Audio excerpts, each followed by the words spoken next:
खरं तर तू त्यांच्याशी लग्न करायला हवं होतं. काय बोलतीयस तू? मग मी लहानपणी आबासाहेब महाराजांच्या मांडीवर खेळायचे. हो अगं तू तुझ्या लहानपणी त्यांच्या मांडीवर खेळलेस, मी माझ्या तरुणपणी त्यांच्या मांडीवर खेळले. पण राणीसाहेब ते तुम्हाला छळायचे, त्रास द्यायचे, म्हणजे नक्की करायचे काय? हा सांगा तेच की करायचे काय. काय. हा नाही जमणार, नाही जमणार मला.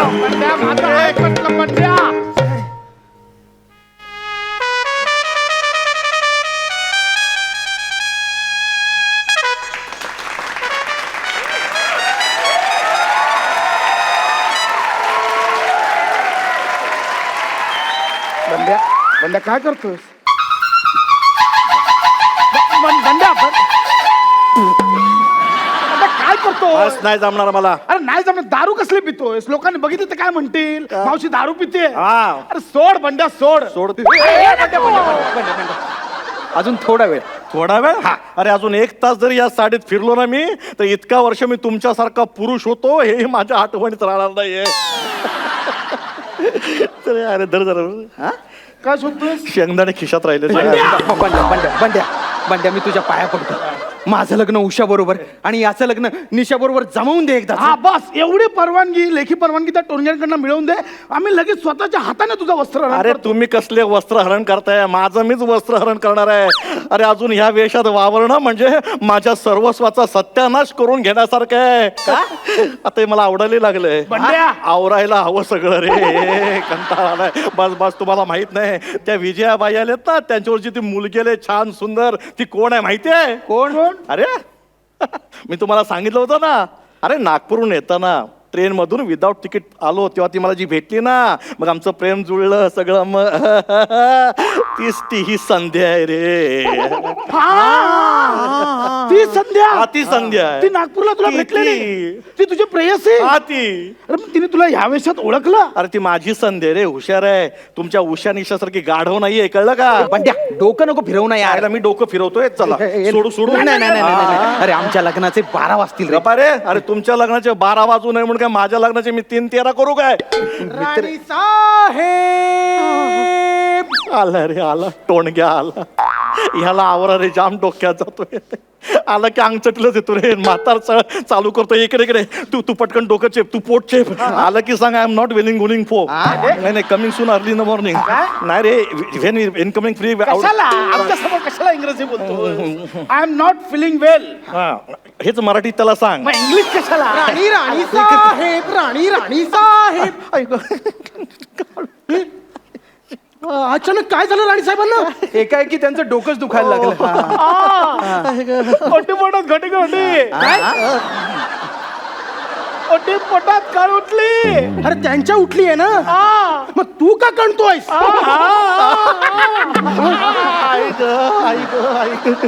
अच्छा अच्छा.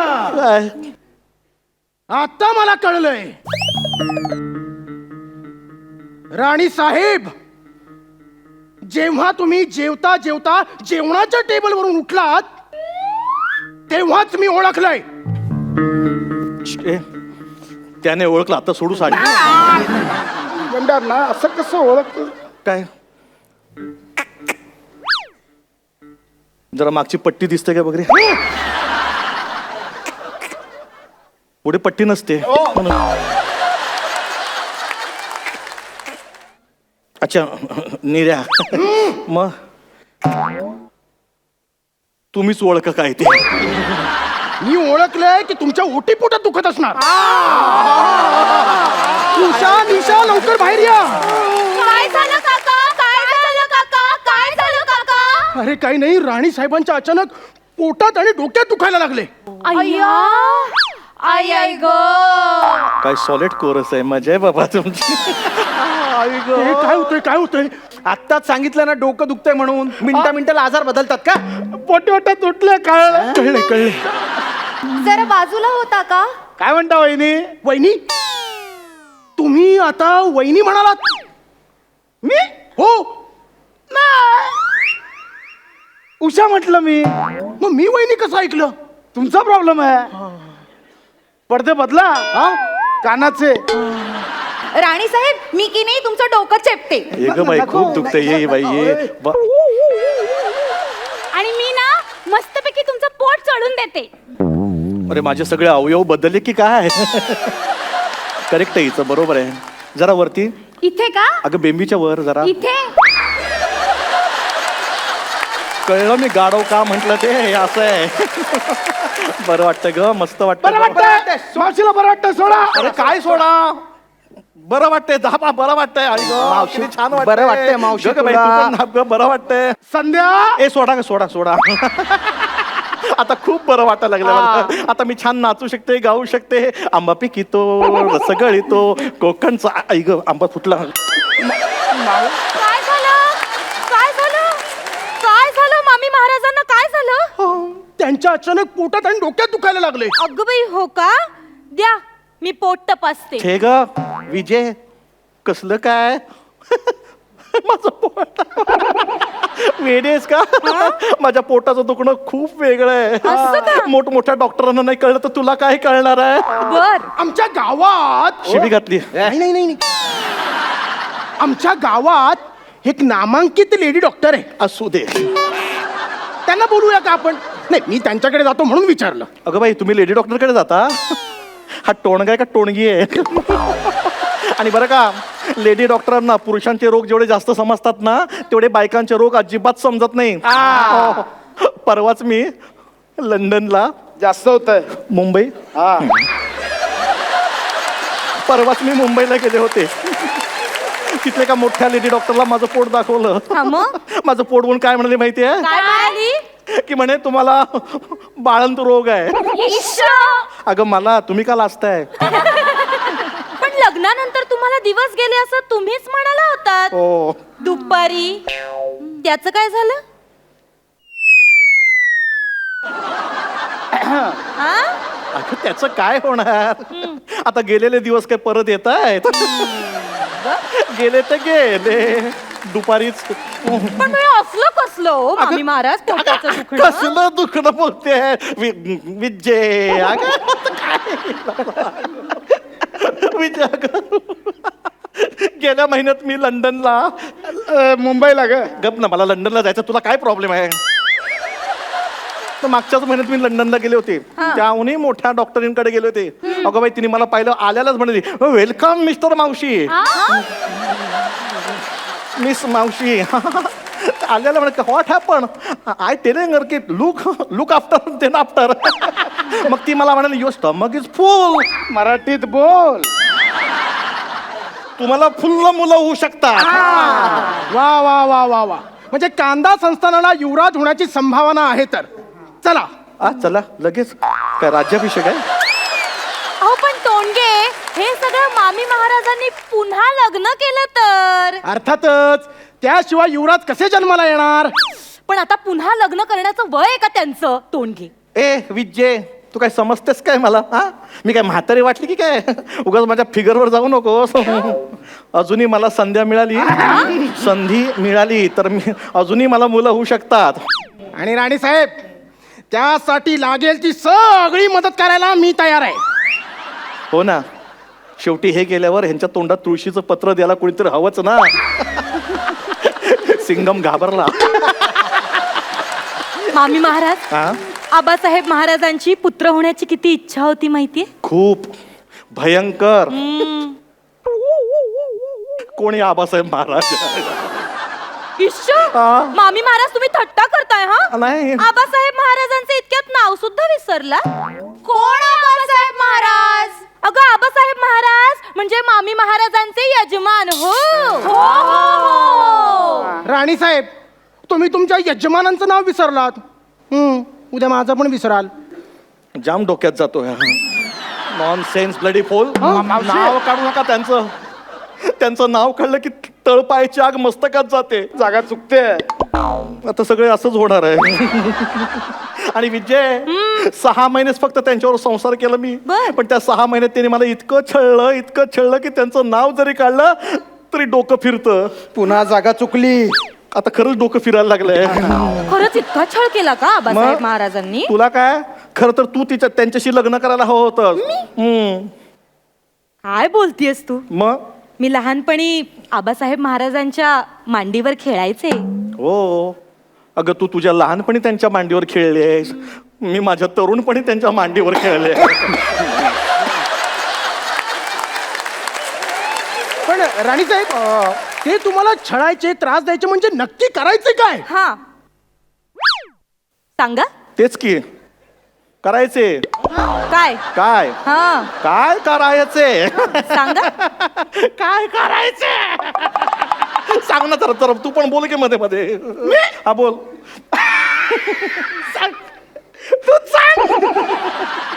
बघ तुला आता चान्स दिल्याचा सांग पटकन. मी तरी काय सांगू, तूच सांग. राणीसाहेब अहो काहीतरी सांगा. असं कसं काहीतरी सांगा, काहीतरी पटण्यासारखं सांगायला हवं ना. छळायचे काय, पटायला जाऊ काय करायचे? हा दारू पिऊन यायचे आणि मला चापकाच्या फटक्याने फटकारायचे. शिव शिव शिव शिव शिवायची एक संधी सोडू नका. यांना माझा खाणं म्हणजे काय पेटीचा भाता वाटतो की काय? सारखं पॉंग पॉंग करताय. कसं नाही हो, मला सहन होत नाहीये. मग मला सांगता येत नाहीये. मला ऐकवत नाहीये हो. माझा लांब वा, दूर वा. शी बाई एवढा सहन कसं करायचं? तुम्ही छळ मला काही कळतच नाही. कोरस चुकत चाललंय. खूप काम आहे तुम्हाला. रोज प्रॅक्टिस घ्या, नाहीतर आयुष्यभर असं होणार. लग पण दमत होतो. आता काय कसं सांगायचं? सहन करायचं आता. असं दारू प्यायला माणसाला काही चॉईस असतो का? पण मामी महाराज, आबासाहेब महाराजांना तर दारूच्या थेंबाचंही व्यसन नव्हतं. दारूच्या थेंबाला स्पर्शही करीत नसत. अरे खरंच आहे? सांगत असेल खरं. एवढा मोठा म्हणून दारू पित कशाला? दारूच्या थेंबाला स्पर्श करतच नव्हते ते. मग अख्खी बाटली घ्यायच्या आणि घशात उतरवायचे. अजूनही आता त्यांना जाऊन इतकी वर्ष झाली आहेत, पण अजूनही त्यांनी घेतलेला दारूचा वास अजूनही माझ्या तोंडाला येतोय. बघू. जवळ यायची एकही संधी सोडू नका. राहू दे. या इथं एवढं लांब ना आलं ती. घ्या इकडे घ्या. नवल आहे. नवल नाही, ब्रँडी आहे.